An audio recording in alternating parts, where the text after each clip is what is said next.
সম্মানিত খতিব ও ইমাম মহোদয়, মসজিদের সম্মানিত সভাপতি সহ কমিটির সদস্যবৃন্দ, প্রাণপ্রিয় একান্ত শ্রদ্ধাভাজন মুসল্লিয়ানে কেরাম,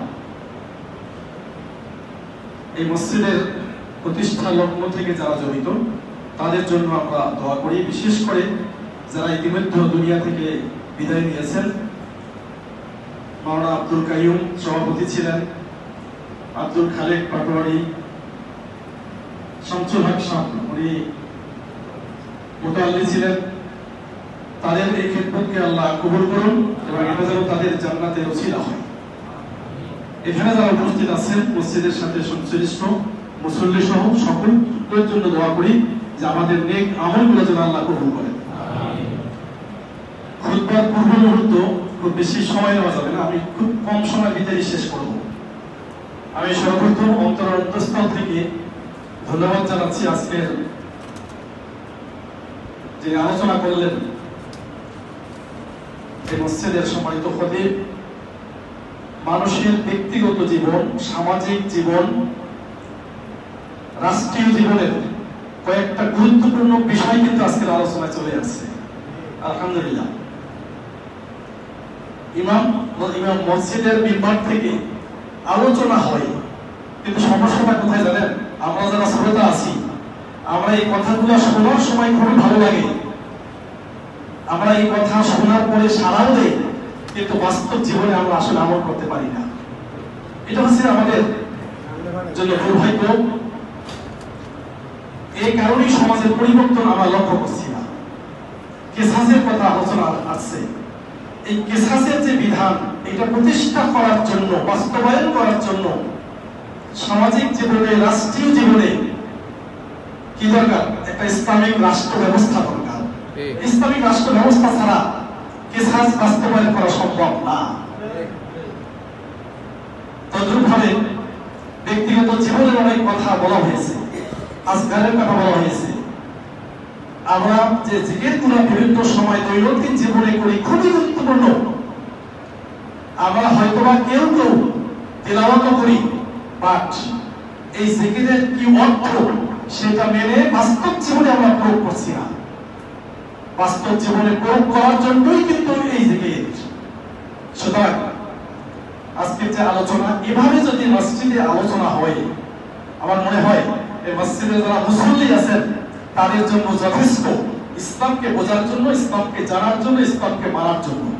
আমি এই আহ্বান রাখছি আপনাদের কাছে যে আজকে যে আলোচনা হলো, পিছনেও যেভাবে আলোচনা হয়েছে, সামনেও হবে, এগুলি গভীর মনোযোগ সহকারে আমরা শুনবো, আমাদের উপলব্ধিতে নেব এবং সেভাবে ব্যক্তিগত জীবন, পারিবারিক জীবন, সামাজিক জীবন, অর্থনৈতিক জীবন, রাজনৈতিক জীবন, সকল ক্ষেত্রে এটাকে বাস্তবায়ন করার জন্য আমরা চেষ্টা করব।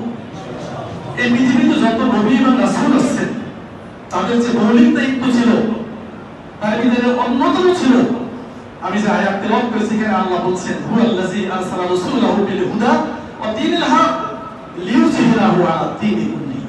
তিনি সেই মহান সত্তা যিনি রাসূলদেরকে প্রেরণ করেছেন একটি হেদায়েত দিয়ে, একটি পরিপূর্ণ দ্বীন দিয়ে, একটা জীবন ব্যবস্থা দিয়ে।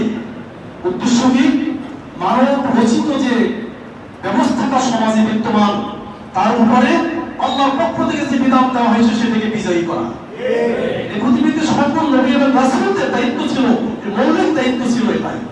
আর এই যে মৌলিক যে দায়িত্ব, এটা পালন করার জন্য মানুষের কাছে দাওয়াত পৌঁছানো, তাদেরকে সতর্ক করা, সচেতন করা, তাদেরকে দিনের অনুসারী করে তোলার জন্য, গড়ে তোলার জন্য চেষ্টা করেছেন। মূল টার্গেট কি? লিইয়ুযহিরাহু আলা দীনি কুল্লি। পৃথিবীতে মানুষের রচিত যে বিধান, তার উপরে আল্লাহর পক্ষ থেকে যে বিধান আসছে, বিশেষ করে সর্বশেষ নবী মুহাম্মদ রাসূলুল্লাহ সাল্লাল্লাহু আলাইহি সাল্লামের উপরে যে কোরআন নাযিল হয়েছে, কোরআনের ভিত্তিতে মুহাম্মদ রাসূলুল্লাহ সাল্লাল্লাহু আলাইহি সাল্লাম একটি জাহিলিয়াতের সমাজকে পরিবর্তন করতে সক্ষম হয়েছিলেন।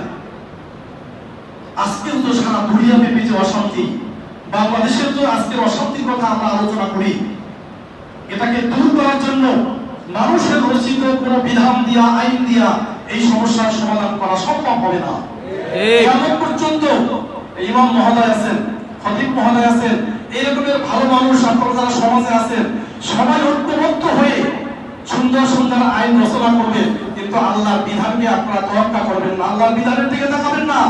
আল্লাহর কিতাবে কি রয়েছে, মুহাম্মদ রাসূলুল্লাহ সাল্লাল্লাহু আলাইহি ওয়াসাল্লাম আদর্শে কি রয়েছে, এদিকে যদি আপনারা না তাকান, অনুসরণ না করেন, তাহলে কিয়ামত পর্যন্ত চিন্তা করে চেষ্টা করেও সমাজের পরিবর্তন করা সম্ভব হবে না।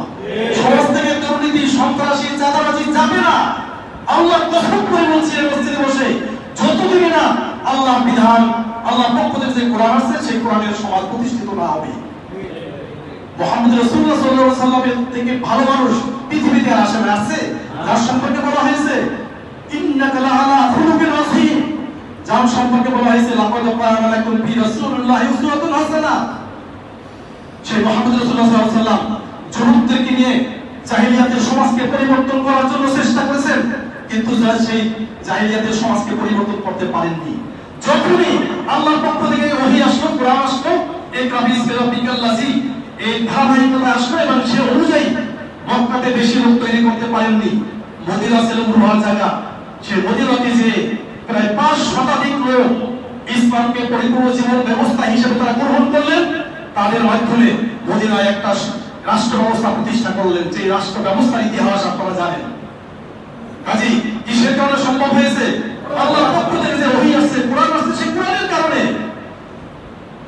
যে কোরআনের বাস্তব নমুনা হচ্ছেন মুহাম্মদ রাসূলুল্লাহ সাল্লাল্লাহু আলাইহি ওয়াসাল্লাম। আজকের সমাজে আমাদের জন্য দরকার আল কোরআন, আল কোরআনের বিধান এবং মুহাম্মদ রাসূলুল্লাহ সাল্লাল্লাহু আলাইহি ওয়াসাল্লামের মতো উসওয়াতুন হাসানাহ, তার চরিত্র, তার সিরাত, এই দুইটার সমন্বয়ে আমরা যদি এই সমাজকে পরিবর্তন না করি, তাহলে যেভাবে সমাজ চলে আসছে এভাবেই চলবে। কোন ব্যক্তির স্লোগান দিয়ে কাজ হবে না। আমার নেতা, তোমার নেতা কে? স্লোগান কি হবে? মুসলমানদের মধ্যে উচ্চারিত হবে কি? মুহাম্মদ রাসূলুল্লাহ সাল্লাল্লাহু আলাইহি ওয়াসাল্লাম। এছাড়া তাকে বাদ দিয়ে কোন মানুষকে নেতা হিসাবে স্লোগান দেওয়া জায়েজ নাই।